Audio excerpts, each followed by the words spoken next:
topics and opinions expressed in the following show are solely those of the host and their guests and not those of W4CY Radio, its employees, or affiliates. We make no recommendations or endorsements for radio show programs, services, or products mentioned on air or on our web. No liability, explicit or implied, shall be extended to W4CY Radio or its employees or affiliates. Any questions or comments should be directed to those show hosts. Thank you for choosing W4CY Radio.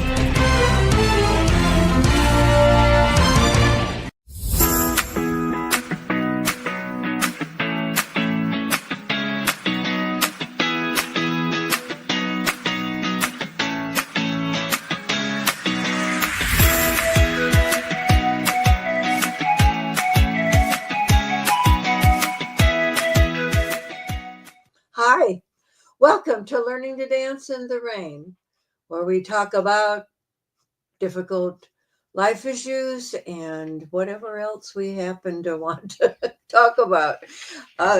Today, Carl and I will, Pastor Carl and I will be talking about fathers and Father's Day, because next Sunday is Father's Day. I bring you a little bit of history about it and bring on Carl out here. We're ready to. Hi. Hi, Shelby. How are you? I'm here because you saved the day. You called me an hour ago, and I had to get out of my slippers and put on my shoes and get over here. So thanks be to God, you have saved the day, Shelby. I texted you. Once more, yeah. You have got me here on time. I texted you, but it didn't go, or I didn't get an answer, and so I just said, I didn't have my phone out at that time. I was working on my home computer. Oh, well, anyway. Here we are. Okay. Here we are. So we're going to talk about Father's Day. You bet. And I'm still getting a low glucose reading. But Shelby, if you need to get another go and get some more sugar in your system, do that. I actually have a little history. I went on Google and I got a little history about the development of Father's Day and how it came about. I'll let if you like, let me read this while you go take care of yourself. Well, what do you think? Yeah, I've taken enough, I think, to. You're going to be okay. If it has, I'll go get something. But go ahead and read what you're going to read. Well, Father's Day is kind of wound together with the development of Mother's Day, and Mother's Day came about after the first steps of Mother's Day came about after the Civil War. There was a woman that lived in West Virginia town, and her name was Anne Reeves Jarvis, and she wanted everyone in that town to celebrate Mothers' Work Days, and that was the intention, was to bring together the mothers of both Confederate soldiers and Union soldiers to kind of bring healing. This is part of the origins of the peace and reconciliation campaigns after the Civil War. So this is her intention, to bring together the mothers on that particular day. But Mother's Day did not become a commercial holiday until 1908, when inspired by Jarvis' daughter, Anna Jarvis, who wanted to honor her own mother by making Mother's Day a national holiday. Right away, the stores got involved here. The John Wanamaker department store in Philadelphia sponsored a service dedicated to mothers in its auditorium. So thanks in large part to this association with retailers who saw potential for profit in the holidays. Oh, no, say it ain't so. Mother's Day caught on right away. And in 1909, 45 states observed Mother's Day. And in 1914, President Woodrow Wilson approved a resolution that made the second Sunday in May a holiday in honor of that. Here's a quote from Wilson: "That tender, gentle army, the mothers of America."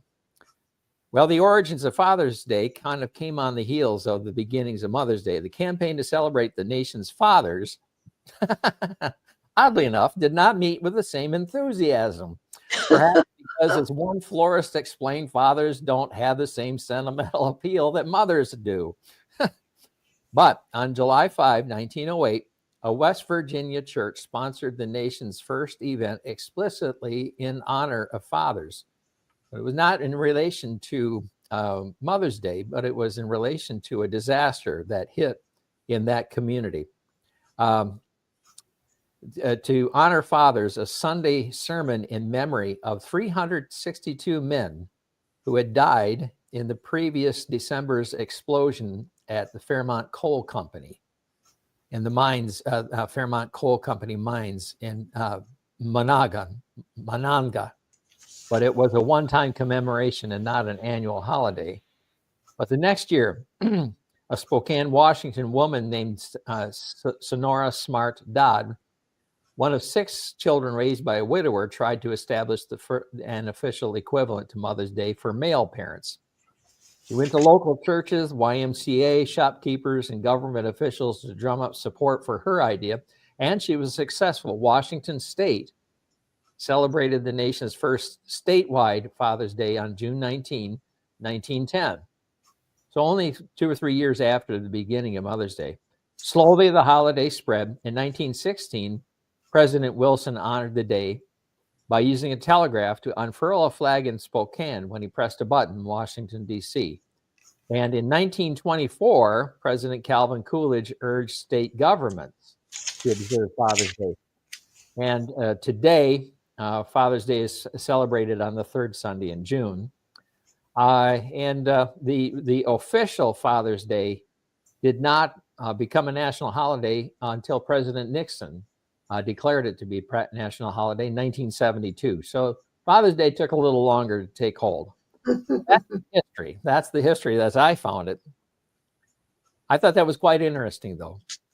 I had not thought about it. How. My first question was, which started first, Mother's Day or Father's Day? And I think, honestly, mothers were honored first. So there you go. Yeah, what I was able to find was that Sonora Smart Dodd. Yes. Okay. She wanted to get honor the Father's Day. Nice. Yes. She got the idea, of course, from Mother's Day. Well, wasn't Anna Jarvis? Wasn't she also from Washington State? Didn't she start Mother's Day in Washington State also? What I had was the Sonora. Her father was William Jackson Smart, a twice married, twice widowed Civil War veteran, and father of 14 children, one of whom dedicated her life to the creation of Father's Day in honor of her devoted and selfless dad. That's what I have. The story goes that William's daughter, Sonora Smart Dodd, was attending one of the first official Mother's Day services in 1909 at her church in Spokane, Washington, when she had an epiphany. If mothers deserved a day of honor of the loving service, then fathers deserved them to do it also. Right. Yeah. When Sonora was 16, her mother Ellen died, leaving William a single father to Sonora, who was 16, and 5 younger brothers. And by Sonora's account, he performed brilliantly. I remember everything about him, she wrote, and said many years later in the Spokane Daily Chronicle. He was both father and mother to me and my brothers and sisters. Wow. He had been married, he had 3 children from a previous marriage. And on top of that, William had also been married and widowed before he met Sonora's mother. William had 5 children with his first wife, Elizabeth, who were already grown when William became a widower for the second time. Oh my. In 1910, Sonora brought a petition before the Spokane Ministerial Alliance to recognize the courage and devotion of all fathers like William on June 5th, her dad's birthday. The local clergy liked the idea of the special Father's Day service, but couldn't pull together so quickly. So they settled on June 19th, the third Sunday in June. Well, okay. On the first Sunday, first Father's Day, in 1910, church sermons across Spokane were dedicated to dear old Dad. Red and white roses were passed out in honor of living and deceased fathers. Well, The mayor of Spokane and governor of Washington issued proclamations, and Sonora found her calling. She would spend much of the next 60 years pushing for the official recognition of Father's Day as a national. well. Huh. William Jackson Smart, the original inspiration for Father's Day, was born in Arkansas in 1842. Wow. I was born in Arkansas 100 years later. Wow. All right. So another historical figure from Arkansas. Yeah. Yeah, there you go. That he enlisted as a Union soldier there in Arkansas in 1863. That Wow. was odd because Arkansas was a Confederate state. Spokane resident Jerry Numbers, who owned what had been Sonora's home, researched the Smart family history for Spokane Father's Day Centennial celebration in 2010. Huh. Numbers say that William, in fact, fought for both sides in the Civil War. Oh no. Let's see. He did that. Was driving a supply wagon for the Confederate troops and was captured in the Battle of Pea Ridge, a decisive Union victory in Arkansas in 1862. But rather than languish away in a prisoner of war camp, he opted to join the Northern cause as Wow. indication that William was a Reb before he was a Yank. Sonora was a member of both the United Daughters of the Confederacy and the Daughters of the Union Veterans. Isn't that interesting? Wow. He's standing on with one foot on each side of the Mason-Dixon line. Yeah, that's true. It said when Sonora was born in 1882, William and his second wife, Ellen, were living on a coal ranch in Jennyland, Arkansas. I didn't know there was a coal mine farm in Arkansas, but they were living on one. And instead of mining for coal, William and the family farmed it, collecting chunks of coal from the surface and carting it to town for sale. William and Ellen sold the property in 1887 for $5,000. That was a really handsome sum for the time. But Wow. the family and the family traveled by train to a new homestead outside of Spokane, Washington.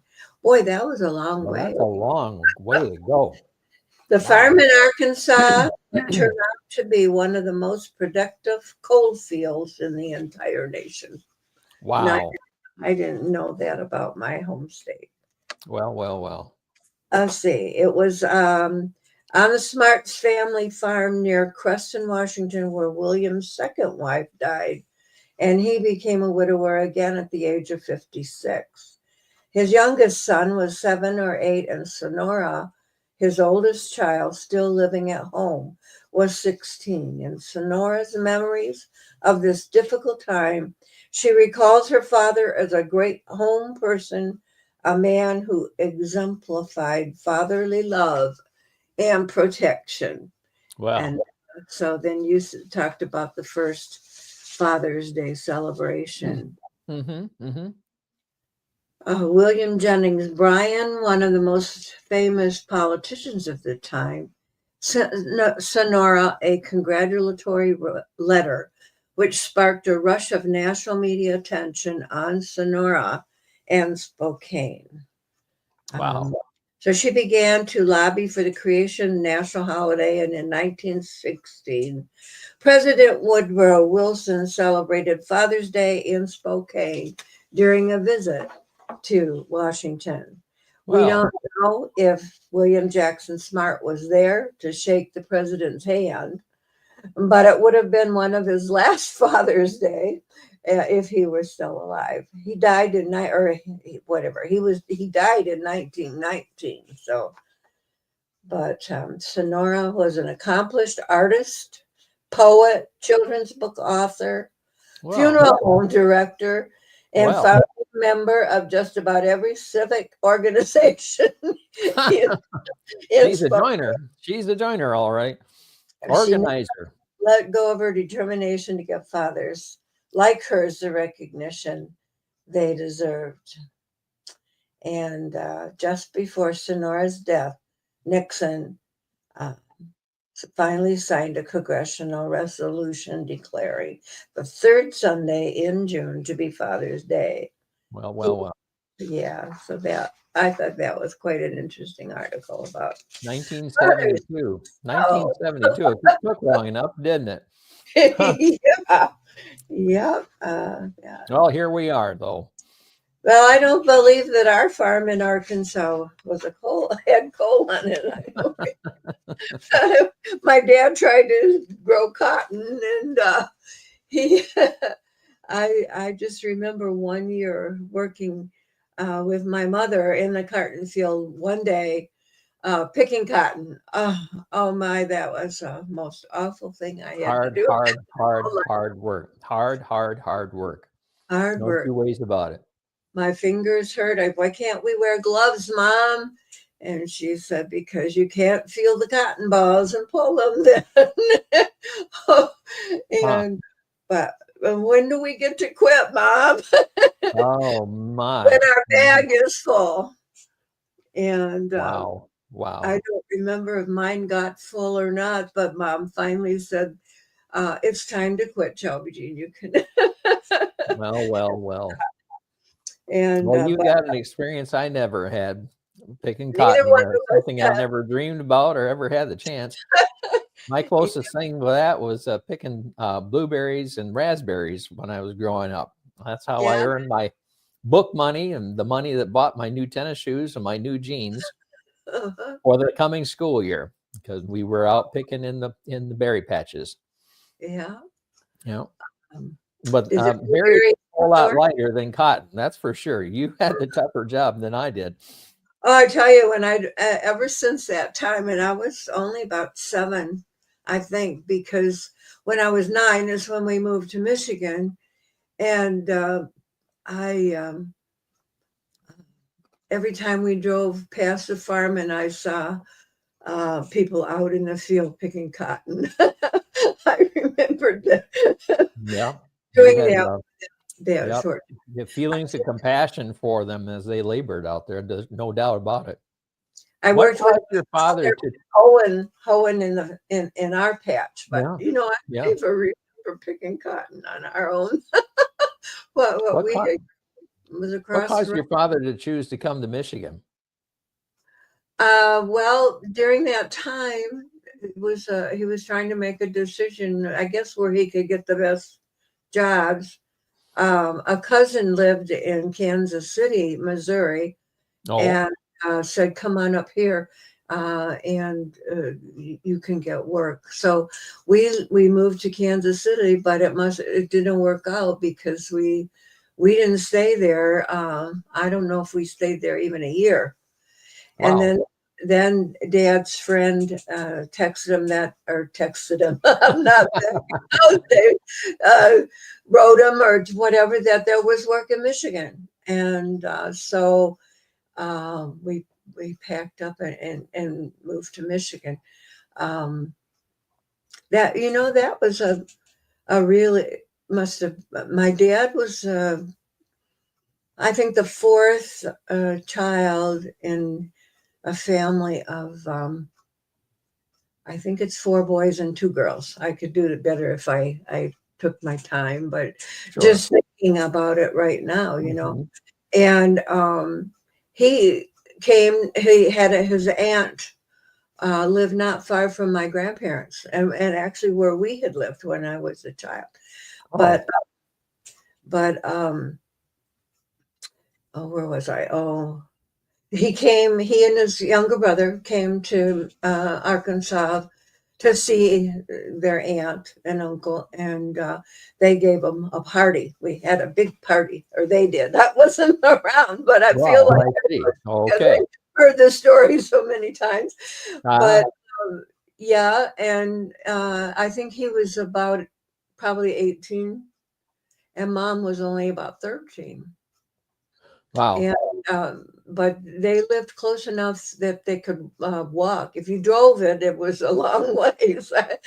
Huh. But if you could walk through the woods, you could probably was only a mile or away. Oh, I see. So my mother and her next sister, she had three of them, but the one that was her age almost, and her brother and she walked across through the woods to this party, and that's when mom and my dad met, Ah, and all the girls were really excited about this handsome guy from Missouri. well, So they were both very handsome guys, and but mom just about she just passed out when he decided they were going to walk them home through oh, the woods. well. Oh, Uh, well.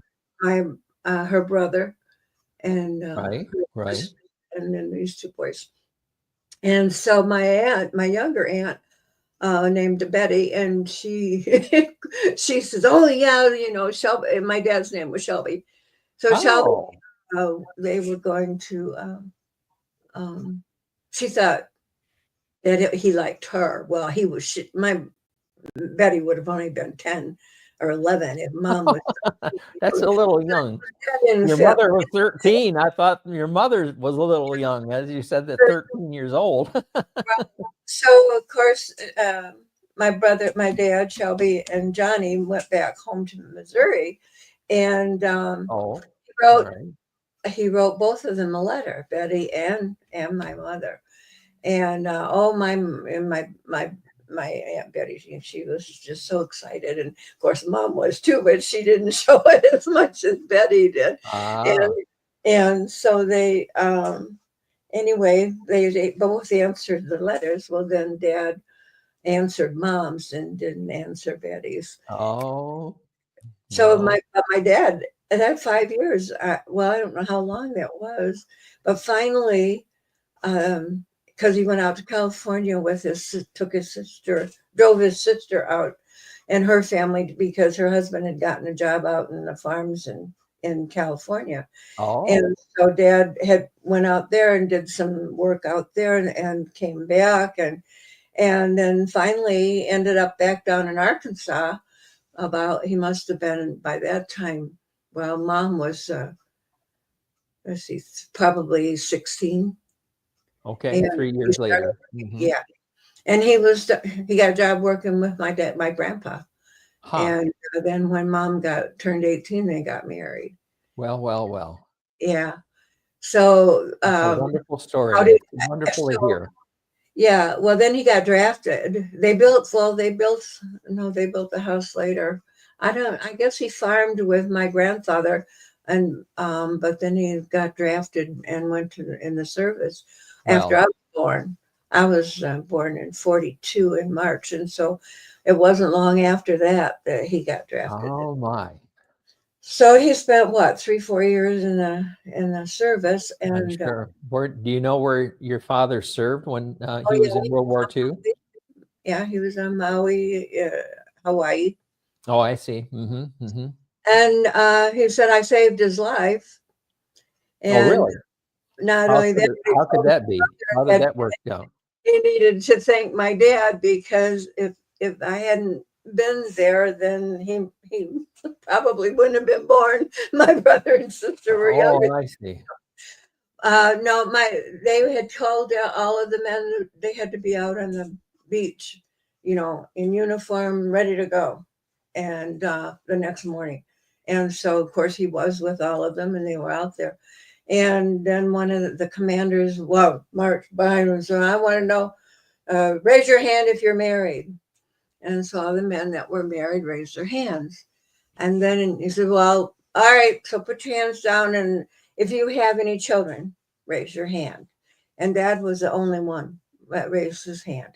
Well, And so he was told to go back to the barracks. He wasn't going. wow. Where were they headed? Do you know? Well, where were the others going? I can't remember where it was, but almost all of the men died. That's why It went to the Pacific Theater, without a doubt. Mm-hmm. Well, they were in Maui, so they were leaving. Sure, they were on their way, Yeah. on their way out to the Pacific Right. Theater.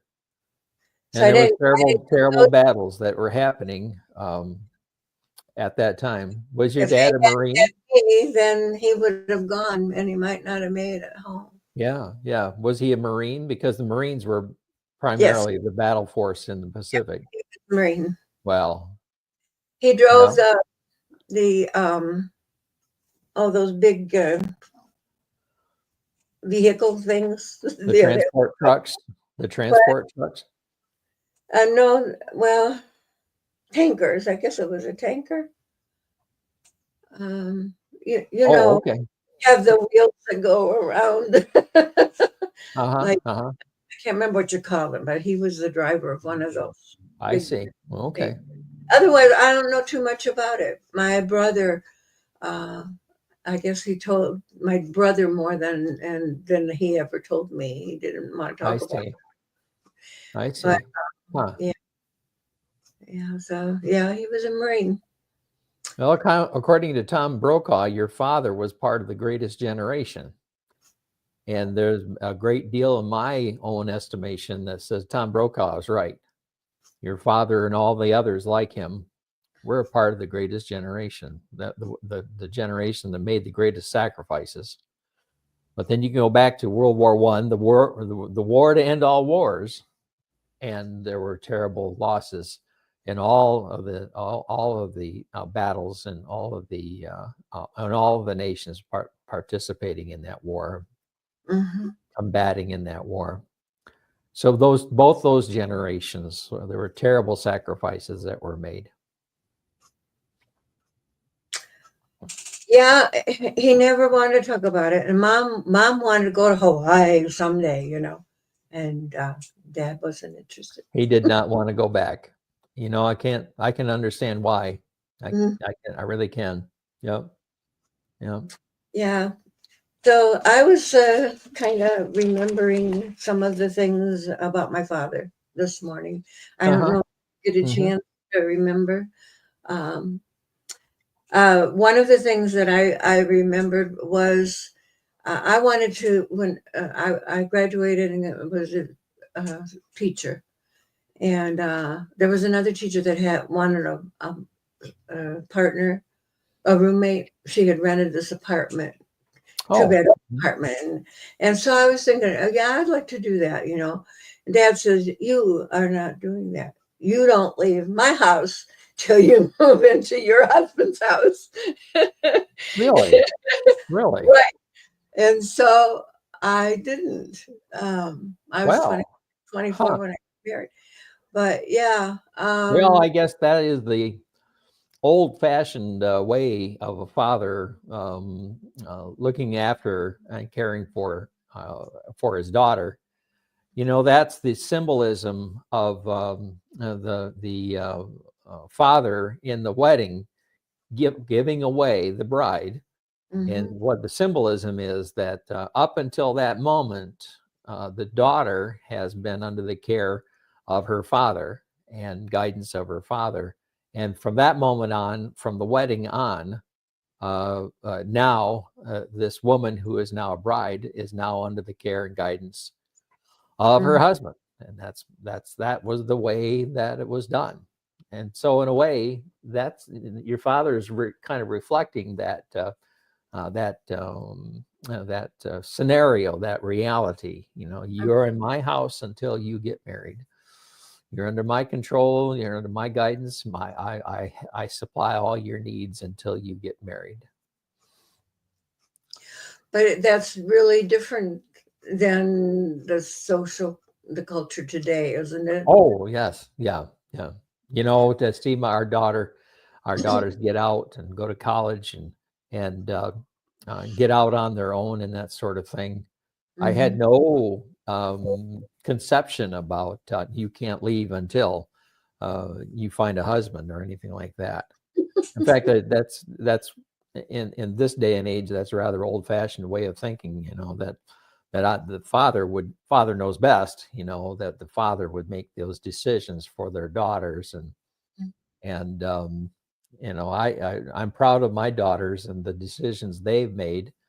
And we all know we all make our own mistakes, but that's something that everyone has to take their own responsibility for. But the concept that they were always under my control until I handed them over to their future husband, that's very foreign to me. I never had that way of thinking at all about my daughters. Really?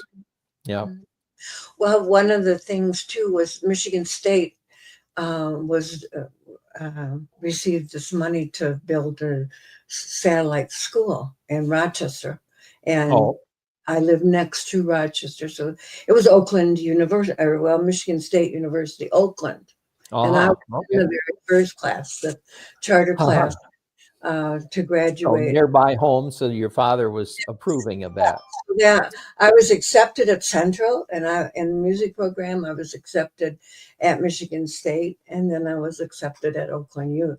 Well, my folks say, well, at that time, money was tight, and you live at home, you're not going to, I we see. can't Yeah, you afford. could live at home, still So attend college. I don't know. I wonder, like my daughter, we lived in um, Oxford, just north of where I grew up, and she wanted to go to Central Michigan University, or even if she wanted to go to Western. There was no driving back and forth. That's for Right, sure. but still, And it was she possible to be at the out, places, right away after high school and went to college, and right? never ever any thought of actually living with her parents again. I mean, Right, right. once she was going to get a job, and the job that uh, she was did her internship in a special math program, and that was in Sturgis, Michigan. It was Oh, in that town near Flint had it, and then it was in Traverse City and so on. So I'm going. There was no question that she it had was to her say, decision, not her parents' decision. right. And so Hmm. she was out on her own then, and met Yeah, her husband, got married, and so on. But right, right, that's how right. we ended up over in this area, Yeah, hmm. Yeah. So yeah, but that was one old fashioned thing, I guess, and that just isn't there that much anymore. Where you Hmm. Hmm. expected to Hmm. live old till you get married. Another one was oh, he loved to hear me play the piano. Oh, Mom, hmm. mom, and we we lived in an apartment after I got married for 2 years, but then we bought a house just down the street from my parents, and he'd run over once in a great while, to see us, especially more often when the kids came along. Well, yeah. It was always, oh, Shelby Jean, play me a piece of music. Oh, huh. And Oakland was not going to get the music in time for me to have a music degree. And so Oh, I had to change major from music to something else or go to a different school. So I chose elementary ed and became an elementary education teacher. And uh-huh. um, where was I going with that? Oh, so then 10 years later, after um, I taught grade school for 11 years. And then I had my baby. And I Uh-huh. stayed my 2 years and had the other baby and then quit. Um, so I didn't get my music degree. Well, then my sister comes along and she says, I'm going to Oakland. I'm going to work on my music degree. Why don't you come with me? Oh, really? Yeah, you can take organ. They got this beautiful pipe organ, blah, blah, blah, blah, blah, you know? Ah, So I did. I started taking organ lessons on this big pipe organ. Okay, wow. so Wow. after about year and a half after I graduated a second time then in Bachelor of Music. I ended up with the whole thing. And my dad would come over. He came over this one time to see the kids and me. And he says, well, I don't know why you wasted all that money and that time getting a degree in music. And I said, my dad, I wanted to learn to play the harder stuff. Yeah, I can play the stuff mostly that I need to do what I do, but I want to play Bach. You want to Oh, be accomplished. play You Bach, want to be you know? accomplished. Sure. I understand that. And he said, "Oh, that's just garbage. That's not. That's Oh, not." no. So I says, "Dad, sit down. I'll play something for you." So I got out that prelude that I played a few months ago at church, postlude, and oh, that was Bach. I says, "Yeah, Dad, that was Bach." Huh. Well, that was really nice. He said. You So, converted a Philistine to the classical love of classical and music. then he came over. He wanted me to play that Bach piece. And so I told the story at his funeral, and I played the Bach piece. Oh, perfect. Uh, Perfect. quite Perfect. Perfect. Yeah. Yeah. Yeah. So, how did you honor your dad? Did you do anything special on Father's Day, or? Well, that was really up to Mom. You know, Father's Day was a kind of an extra special Sunday dinner, as I recall. My favorite Sunday dinners was fried chicken. But there was also, if I woke up in the morning and I heard bang, bang, bang, bang, bang, bang, bang, bang, bang, bang, bang, bang, bang, bang, bang, bang. You know what I was hearing? Chop Swiss steak? steak was on the menu for Sunday dinner. She was tenderizing the meat and Yep. pouring on the flour and mixing it all in and Yeah, had it in the oven. Dad better not go overtime preaching because it was time to get home for dinner. So really, it was all up to Mom so much. And of course, I'm sure she had us making homemade cards and things like that, and to honor Dad. But Sunday was always a full day for him as a pastor and everything. And yeah. when I was young, he had his first heart attack, and so he had to rest in the afternoon. So after Sunday and Sunday dinner, then it was nap time. Most of the time, Mom would also nap. Most of the time, us kids were kicked out, so we wouldn't make noise. One time, we were over playing baseball. There was a baseball diamond across the corner from us, and my brother Glenn, my twin brother Glenn, walked too close to a guy who was practicing swinging it. He was up next to bat. He was swinging his bat, and my brother Glenn walked in it, and the bat hit his face, and he was bleeding everywhere. And Mrs. Overheiser was a kitty corner neighbor. She was right there. She trying to stop the bleeding. She said, I got to take you home to your mother so she can help you. And Glenn said, no, don't take me home. If I wake my mom up, she'll kill me.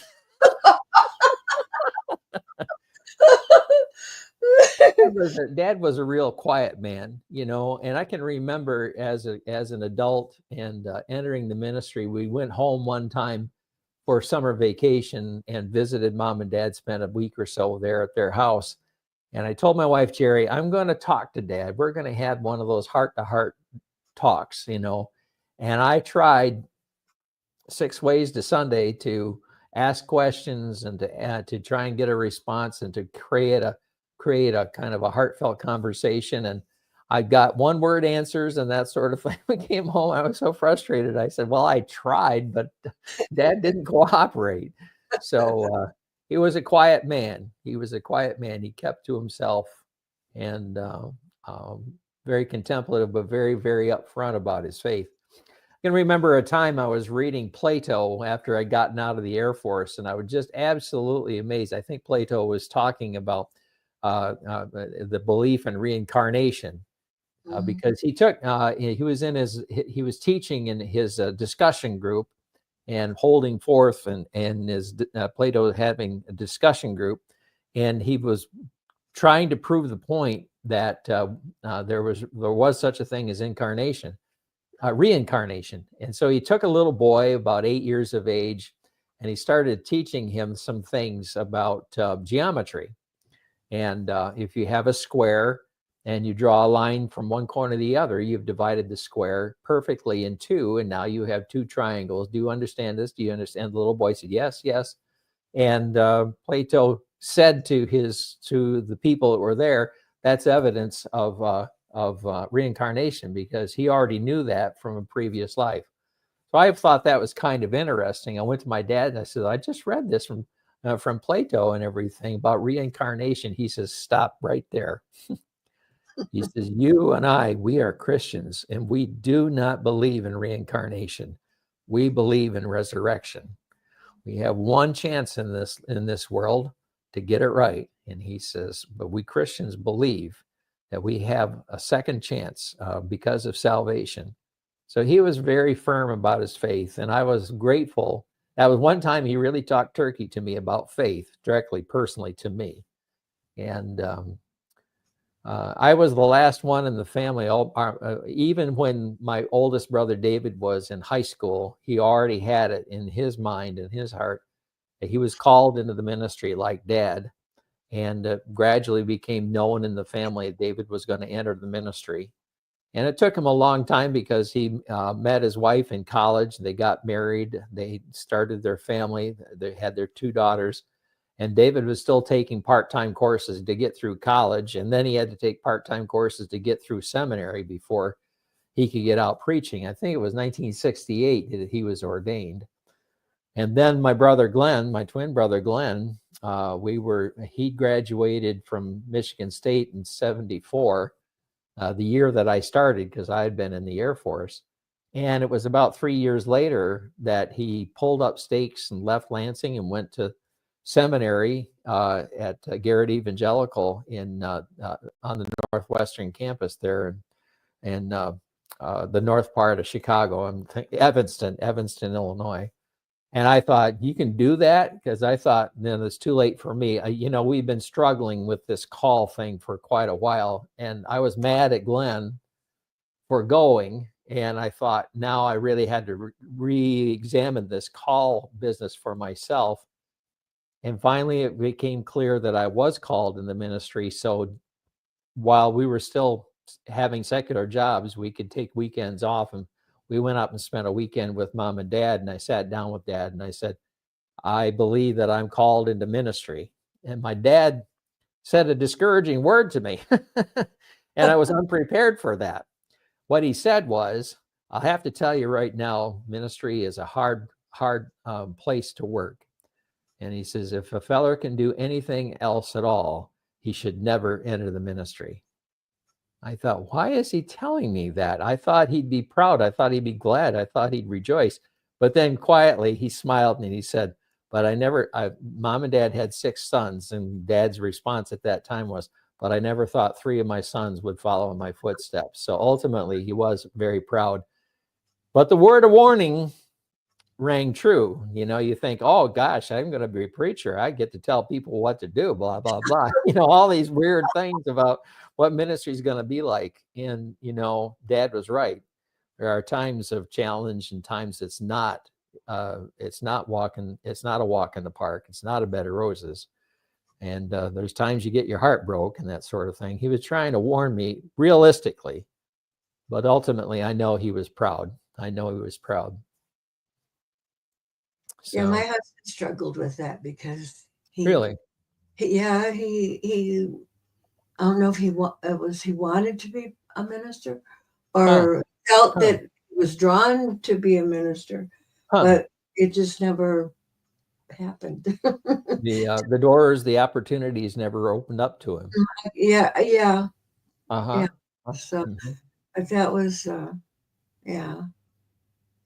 I had my ordination as a deacon came on the weekend of Father's Day in 1985. I was ordained deacon while I was still in seminary. And on my home church, Calvary, United Methodist Church in Lansing, the pastor there found out that I was going to be in the area, of course, for annual conference, and he asked me if I'd like to bring the message on Father's Day. And so I said yes, because the day before Father's Day was the day of my ordination as deacon.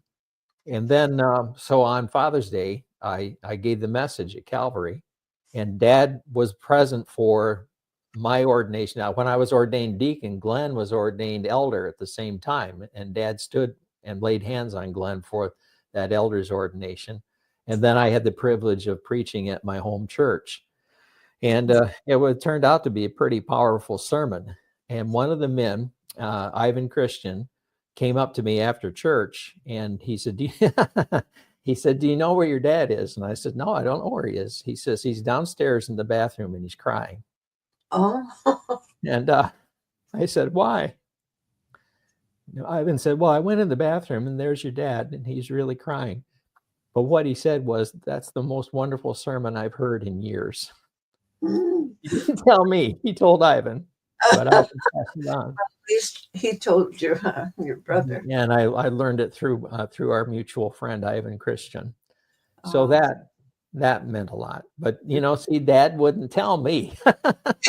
Like I say, he was kind of private kind of guy, but he couldn't hide the fact that he was touched by that message. Yeah, I think a lot of parents are like that. They're really proud of their sons and daughters, but just can't voice it to them directly. I know. Well, and I think that's one of the shortcomings of many fathers is that we're not emotional. We don't express our feelings. We don't express our profound thoughts. We don't teach our children well, I don't think.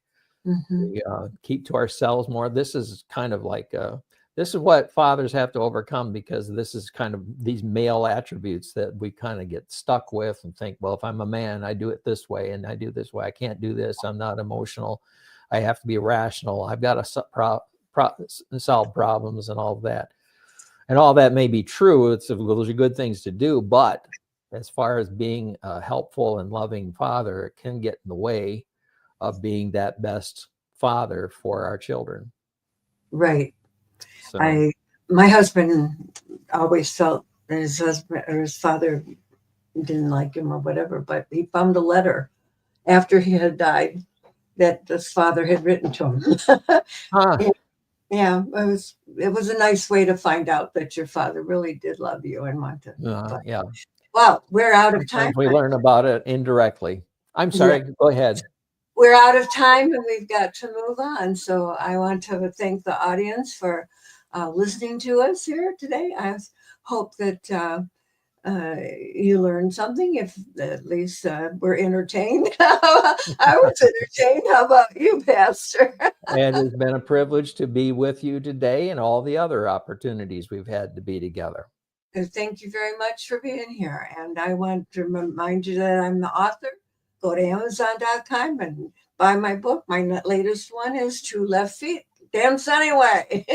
It's good exercise. So I want to thank you again for being here. And my book, Learning to Dance in the Rain, was the inspiration for this show.